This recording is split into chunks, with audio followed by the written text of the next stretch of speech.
Assalamualaikum warahmatullahi wabarakatuh. Well, hello everyone. So, my name is Rasmika, and now I'm going to deliver you a story by the title Princess Mandalika. This is the story from Lombok Island. Once upon a time, there was a kingdom in Lombok, ruled by a king named Tonjang Biru. The king was very wise, and he had a queen named Dewi Seranting. He also had a really beautiful girl named Princess Mandalika. Princess Mandalika is the prettiest girl in the whole island. Everyone knows about the beauty and the goodness of Princess Mandalika. Even people of other kingdoms around the island knows that. They knows about the beauty and the goodness of Princess Mandalika. So, Princess Mandalika, many princes want to marry her. So prince of the entire place want to marry her.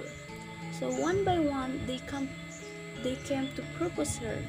Princess Mandalika is a really good girl. He hate to make people sad. So when the prince came to propose her, she was really confused. She couldn't decide, and she didn't want to make them sad. She also didn't want to cause war happen because of her.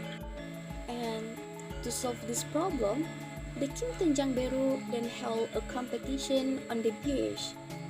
So he called on all princes to take part in the archery competition. The rule is simple.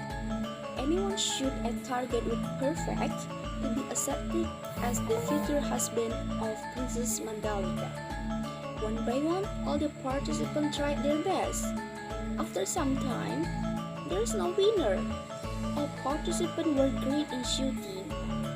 So, because there are no winners, all participants started arguing.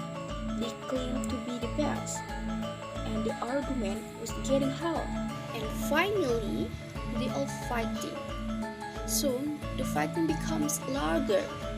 It was like a war.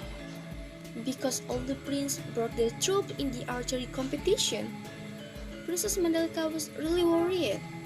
She didn't want the war getting bigger and hurt many people. And finally, she had an idea. Everybody, listen up.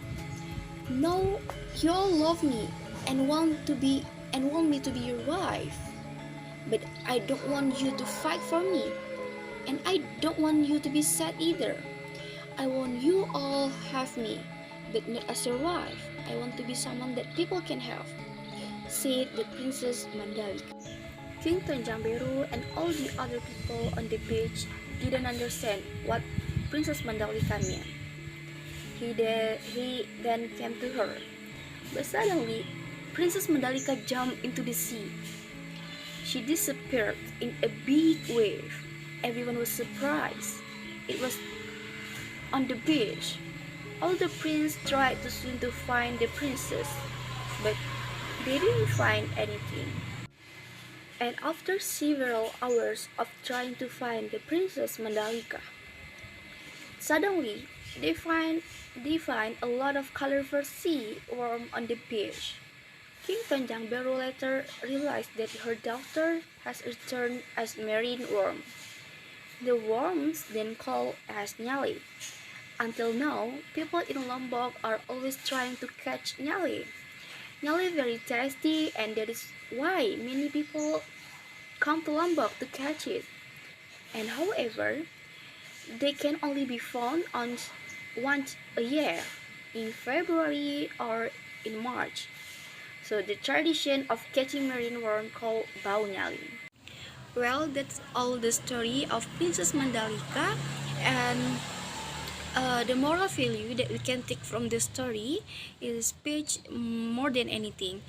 As we can take from the story, Princess Mandalika are willing to sacrifice herself by threw herself into the sea because she didn't want anyone killing each others or fighting each others because of her. So she decides to go to the sea and plunge herself into the sea, and everyone can have Princess Mandalika, so they will not killing each others anymore. So I think enough for me, and thank you for your attention. My name is Rasmika. Assalamualaikum warahmatullahi wabarakatuh.